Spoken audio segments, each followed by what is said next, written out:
പ്രേമലു എന്ന മലയാള ചിത്രം ഉൾപ്പെടെ ഒരുപാട് ചിത്രങ്ങളുടെ ഓൺലൈൻ റിലീസ് തീയതി ഇപ്പോൾ കൺഫേം ആയിട്ടുണ്ട്. അപ്പൊ അതിനെക്കുറിച്ചൊക്കെയാണ് നമ്മൾ ഇന്ന് നോക്കാനായിട്ട് പോകുന്നത്. അപ്പോൾ നമ്മുടെ ലിസ്റ്റിലെ ആദ്യ ചിത്രം മിഥുൻ മാനുവൽ തോമസിന്റെ ഡയറക്ഷനിൽ ജയറാമേട്ടൻ നായകനായിട്ട് എത്തിയിട്ടുള്ള എബ്രഹാം ഓസിലർ എന്ന മലയാള ചിത്രമാണ്.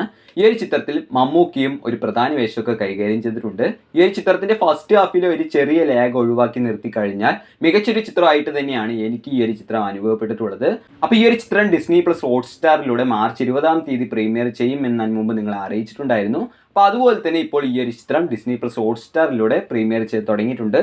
അതുപോലെ തന്നെ ഹൃതിക് റോഷൻ, ദീപിക പദുക്കോൺ എന്നിവരൊക്കെ പ്രധാന വേഷങ്ങൾ കൈകാര്യം ചെയ്തുകൊണ്ട് ഹിന്ദിയിൽ നിന്ന് ഈ അടുത്ത് റിലീസ് ചെയ്തിട്ടുണ്ടായിരുന്ന ഒരു ചിത്രമാണ് ഫൈറ്റർ.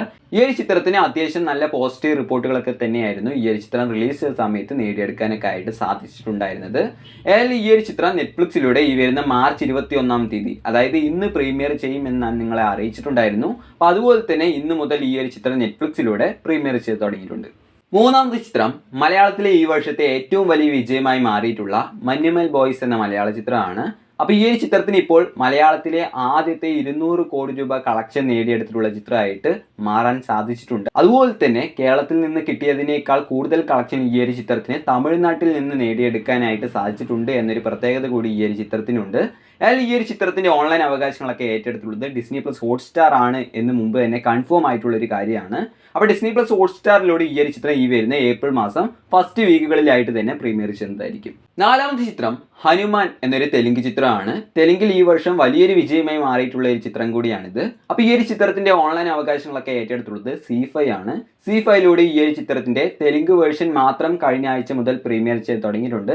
പക്ഷേ ഇതുവരെ ഈ ഒരു ചിത്രത്തിന്റെ മലയാളം, തമിഴ് ഡബിംഗ് വേർഷൻസ് ഒന്നും അവർ പ്രീമിയർ ചെയ്തിട്ടില്ല. ഏതായാലും ഈ അടുത്ത ദിവസങ്ങളിൽ തന്നെ സി5ലൂടെ ഈ ഒരു ചിത്രത്തിന്റെ തമിഴ്, മലയാളം ഡബിംഗ് വേർഷൻസും പ്രീമിയർ ചെയ്യുമെന്നാണ് ഇപ്പോൾ വരുന്ന റിപ്പോർട്ടുകൾ പ്രകാരം നമുക്ക് അറിയാൻ കഴിയുന്നത്. അഞ്ചാമത്തെ ചിത്രം റാഹൽ മകൻ എന്നൊരു പുതിയ മലയാള ചിത്രമാണ്. ഈ ഒരു ചിത്രത്തിന്റെ ഓൺലൈൻ അവകാശങ്ങളൊക്കെ ഏറ്റെടുത്തുള്ളത് സൈന പ്ലേ ആണ്.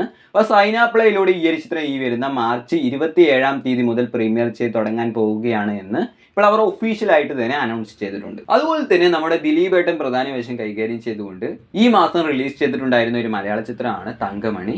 ഇതൊരു യഥാർത്ഥ സംഭവത്തെ ബേസ് ചെയ്തുകൊണ്ട് ഒരുക്കിയിട്ടുള്ള ഈ ചിത്രം കൂടിയാണ്. പക്ഷെ അത് നല്ല രീതിയിൽ അവതരിപ്പിക്കാൻ സാധിക്കാത്തത് കൊണ്ട് തന്നെ ഈ ഒരു ചിത്രം തിയേറ്ററുകളിൽ പരാജയമായിരുന്നു.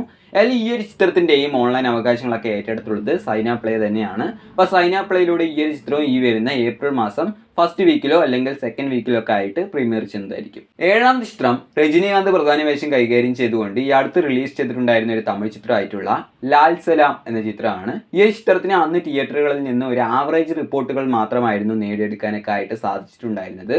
അതായത് ഈ ഒരു ചിത്രത്തിന്റെ ഓൺലൈൻ അവകാശങ്ങളൊക്കെ ഏറ്റെടുത്തുള്ളത് നെറ്റ്ഫ്ലിക്സ് ആണ് എന്ന് ഞാൻ മുമ്പ് തന്നെ നിങ്ങൾ അറിയിച്ചിട്ടുണ്ടായിരുന്നു. അപ്പോൾ നെറ്റ്ഫ്ലിക്സിലൂടെ ഈ ഒരു ചിത്രം ഈ ആഴ്ച പ്രീമിയർ ചെയ്യുമെന്നാണ് ഇപ്പോൾ വരുന്ന റിപ്പോർട്ടുകൾ പ്രകാരം നമുക്ക് അറിയാൻ കഴിയുന്നത്. കൂടുതലും ഇന്ന്, അതായത് മാർച്ച് 22-ാം തീയതി പ്രീമിയർ ചെയ്യാനുള്ള ഒരു സാധ്യതയാണ് ഇപ്പോൾ കാണുന്നത്. എട്ടാമത്തെ ചിത്രം ലവർ എന്നൊരു തമിഴ് ചിത്രമാണ്. ഈ ഒരു ചിത്രത്തിനും ഒരു ആവറേജ് റിപ്പോർട്ടായിരുന്നു അന്ന് നേടിയെടുക്കാനൊക്കെ ആയിട്ട് സാധിച്ചിട്ടുണ്ടായിരുന്നത്. അപ്പോൾ ഈ ഒരു ചിത്രത്തിന്റെ ഓൺലൈൻ അവകാശങ്ങളൊക്കെ ഏറ്റെടുത്തുള്ളത് ഡിസ്നി പ്ലസ് ഹോട്ട്സ്റ്റാർ ആണ്. അപ്പോൾ ഡിസ്നി പ്ലസ് ഹോട്ട്സ്റ്റാറിലൂടെ ഈ ഒരു ചിത്രം മലയാളം ഉൾപ്പെടെ നിരവധി ഭാഷകളിലായിട്ട് ഈ വരുന്ന മാർച്ച് 27-ാം തീയതിയാണ് പ്രീമിയർ ചെയ്യാൻ പോകുന്നത് എന്ന് ഇപ്പോൾ അവർ ഒഫീഷ്യലായിട്ട് തന്നെ കൺഫേം ചെയ്തിട്ടുണ്ട്. അപ്പോൾ നമ്മുടെ ലിസ്റ്റിലെ അവസാനത്തെ ചിത്രം ഇപ്പോൾ ഒരുപാട് പേർ ഓൺലൈൻ റിലീസിനായിട്ട് കാത്തിരിക്കുന്ന പ്രേമലു എന്ന മലയാള ചിത്രമാണ്. നെസ്ലിൻ, മമിത എന്നിവരൊക്കെയാണ് ഈ ഒരു ചിത്രത്തിൽ പ്രധാന വേഷങ്ങളൊക്കെ കൈകാര്യം ചെയ്തിട്ടുള്ളത്. ഇതൊരു മികച്ച കോമഡി എൻ്റർടൈനർ ആയിട്ടുള്ള ഒരു ചിത്രം കൂടിയാണ്. അപ്പോൾ ഇതിനോടകം തന്നെ ഈ ഒരു ചിത്രത്തിന് വേൾഡ് വൈഡ് ആയിട്ട് 100 കോടി രൂപയ്ക്ക് മുകളിൽ വരെ കളക്ഷനൊക്കെ നേടിയെടുക്കാനൊക്കെ ആയിട്ട് സാധിച്ചിട്ടുണ്ട്. മലയാളത്തിൽ മാത്രമല്ല തെലുങ്കിലും ഈ ഒരു ചിത്രം വലിയൊരു വിജയമായി മാറിയിട്ടുണ്ട്. അതായത് ഈ ഒരു ചിത്രത്തിൻ്റെ ഓൺലൈൻ അവകാശങ്ങളൊക്കെ ഏറ്റെടുത്തുള്ളത് ഡിസ്നി പ്ലസ് ഹോട്ട്സ്റ്റാർ ആണ് എന്ന് ഞാൻ മുമ്പ് തന്നെ നിങ്ങൾ അറിയിച്ചിട്ടുണ്ടായിരുന്നു. അപ്പോൾ ഡിസ്നി പ്ലസ് ഹോട്ട്സ്റ്റാറിലൂടെ ഈ ചിത്രം ഈ വരുന്ന മാർച്ച് 29-ാം തീയതിയാണ് പ്രീമിയർ ചെയ്യാൻ പോകുന്നത് എന്ന് ഇപ്പോൾ ഓൾമോസ്റ്റ് കൺഫേം ആയിട്ടുള്ള റിപ്പോർട്ടുകളൊക്കെയാണ് വന്നുകൊണ്ടിരിക്കുന്നത്. എങ്കിലും ഡിസ്നി പ്ലസ് ഹോട്ട്സ്റ്റാറിലൂടെ ഒരാഴ്ച 2 ചിത്രങ്ങൾ ഈ അടുത്തൊന്നും അവർ പ്രീമിയർ ചെയ്തിട്ടില്ല. അങ്ങനെ നോക്കുന്ന സമയത്ത് മാർച്ച് 27-ാം തീയതിയാണ് ലവർ എന്ന തമിഴ് ചിത്രം ഡിസ്നി പ്ലസ് ഹോട്ട്സ്റ്റാറിലൂടെ പ്രീമിയർ ചെയ്യാൻ പോകുന്നത്. അപ്പോൾ മാർച്ച് 29-ാം തീയതി ഡിസ്നി പ്ലസ് ഹോട്ട്സ്റ്റാറിലൂടെ പ്രേമലു എന്ന ചിത്രം പ്രീമിയർ ചെയ്യുമോ എന്ന കാര്യം എനിക്ക് അറിയില്ല. ഏതായാലും നമുക്ക് നോക്കാം. അപ്പോൾ ഇതിനെക്കുറിച്ചുള്ള ഒഫീഷ്യൽ ആയിട്ടുള്ള അനൗൺസ്മെന്റും കാര്യങ്ങളൊക്കെ വരുന്ന സമയത്ത് ഞാൻ പെട്ടെന്ന് നിങ്ങളെ അറിയിക്കാം. അപ്പോൾ ആ വീഡിയോകളെല്ലാം നിങ്ങളിലേക്ക് പെട്ടെന്ന് എത്തുന്നതിന് വേണ്ടി ഇതുവരെ നിങ്ങൾ ഈ ഒരു ചാനൽ സബ്സ്ക്രൈബ് ചെയ്തിട്ടില്ലെങ്കിൽ ഇപ്പോൾ തന്നെ ചാനൽ ഒന്ന് മറക്കാതെ സബ്സ്ക്രൈബ് ചെയ്ത് സപ്പോർട്ട് ചെയ്യുക. അപ്പോൾ ബൈ.